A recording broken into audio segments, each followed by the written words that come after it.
Mide, what is he doing in my house?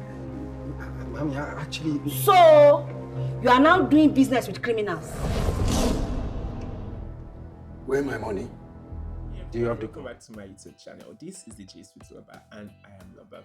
And on this channel, we do movie reviews, TV commentaries, and everything entertaining. And today, we are talking Wura, episode 36 to 40, 36, 37, 38, 36, 37 to 40, I guess. You know, I'll be doing weekly review or weekly commentary on this show. So, like I've always said, like, what's the name? Wura is a very interesting film because it just gives us it just keeps you glued, like you still want to know what's happening. So for episode 37, we return back to the story of what's his name, Mide from the Kuti's side, and this other woman's name, what's her name, Omolara, from the side of the Adenekes. So I feel at this point it will really take us a very long episode before we will end up getting the stories of because I'm more glued to the story of Tumi and our investigation about Wura's killing of their father.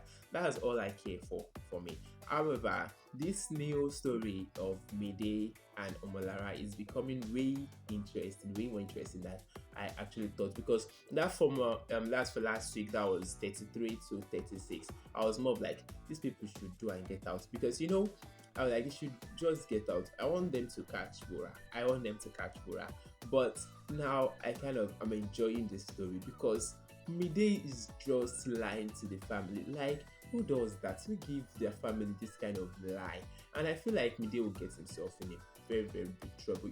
This episode returns back with Mide having to lie to the mother that him and this other guy, Tersy, that they are into this business, and he just keep lying. And I'm just so angry about them, because this mission they are using years to carry, to do, and they almost even kill themselves. Nothing will come out of it because that gold is not there. There's no gold for them to get. So I just feel like these people, they're just suffering themselves, because what's the name, Lulu just designed that thing they used for the presentation when they did the gold launching and the rest. So I'm so sure they must have kept that gold somewhere very hidden, somewhere very safe. So this what's the name, this going to steal the gold is just waste of time. So it's very interesting how what's the name Mide is going about with this lies and the rest, because and they now get into trouble when they had to go get God. I was like, this Percy is just a criminal, and the criminal he needs can never end, because who goes to get God from someone like Biggie and go give him a fake money? Who does that? Percy, that guy get mind. Yes, in-game mind. Who does that? It's just so crazy. And aside from them giving him fake money and having to just run away and the rest, that part was so interesting. I really love how they were able to escape. In as much as I don't like before now, I was actually giving excuse for Mide that Mide is just in this tight situation where he's trying his best to help his family, but he's just in this position where all the good things he's trying to help his family with, it's not just working out, and he finds himself going back to what's the name, crime. But now I feel like with all these audios and how very hard it is to actually push through with this crime you guys are up to, I just feel like maybe they should have backed out and kind of understand that he needs to care for his family rather than having to want to do all of this. It's so crazy how he's doing all of this, and he's not doing this for just personal reason. He's not doing this just because he wants to enjoy and live the life, but for the family, not having their father in the rest. It's sad that the intention is actually a good one, but the means of achieving this thing is not a very good one. And I feel like with all these orders that it comes with, maybe they should have just backed out. But normally now, that boy get coconut head and he will get himself in trouble. That's one thing I know. Then away from Mide, because that's why I feel like for this episode or so far, I feel like probably in the next 2 weeks, the story will just still be around Mide and Omolara. Omolara still keep up with the story of having cancer. Who lies that they have cancer? Ah, Omolara is a chronic liar. She lies for a living, and she just always just put it up. So after this part where what's the name, Labake followed her to the bar and was able to get pictures and the rest. I was like, wow, fine. But when she was showing all of that to Wura, I felt like this woman will actually turn the table around. I was actually thinking that like this man can actually tell them that it's depression, the fact that she knows that she'll be dying soon, so she could not deal with it. So that's that she just always have to, because she's tired of going to hospitals and the rest. That's why she always just have to lie that she's going to the hospital, or to go to a bar to just drink away her sorrow and the realization of dying soon. Only for her to actually pull up such script for Wura.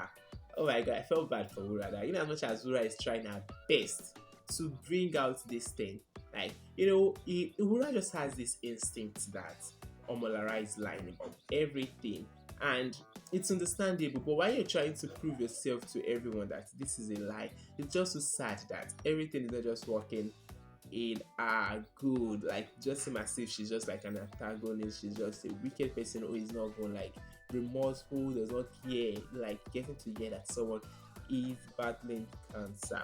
But I feel like the question now is how long will it take for them to eventually find out that Omolara is lying, or they all want. So that's one thing. So I feel this part of it. So it actually ended with them going escaping from Biggie's house. They were able to get guns and the rest. And now we're looking forward to if they will actually go steal whatsoever they have decided to steal. And Omolara had actually bashed Wura's car, and Wura is so angry. And I don't know, maybe probably this will lead Wura to kicking Omolara out of the house. Therefore, JJ threatening Wura. I was just like JJ of yesterday, JJ that cannot do anything. I just found it funny. Like it was like, no, like this man has actually manipulated JJ, and I just feel bad for him, because if he should eventually find out that this man is lying, I hope Omolara will not die because JJ will be so angry about everything. It's just so crazy. I see Georges to be a soft person too, because in as much as he forms like Adeka, he still have soft side to himself. If you could remember when he was still following to me and was like being Mr. Romantic to me. So I feel this type of guys just they fall so easy, like they have soft side. So this is all I want to say about Wura episode 37 to 40.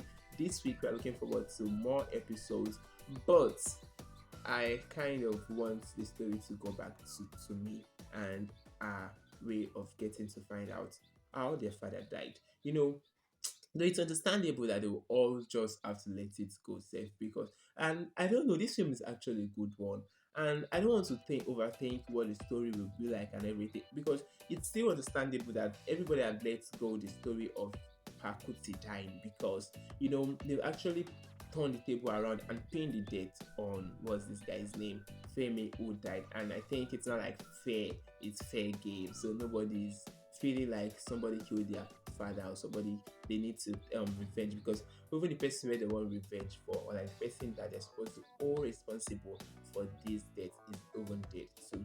So it's interesting, lovely, and I look forward to more episodes. Bye for now.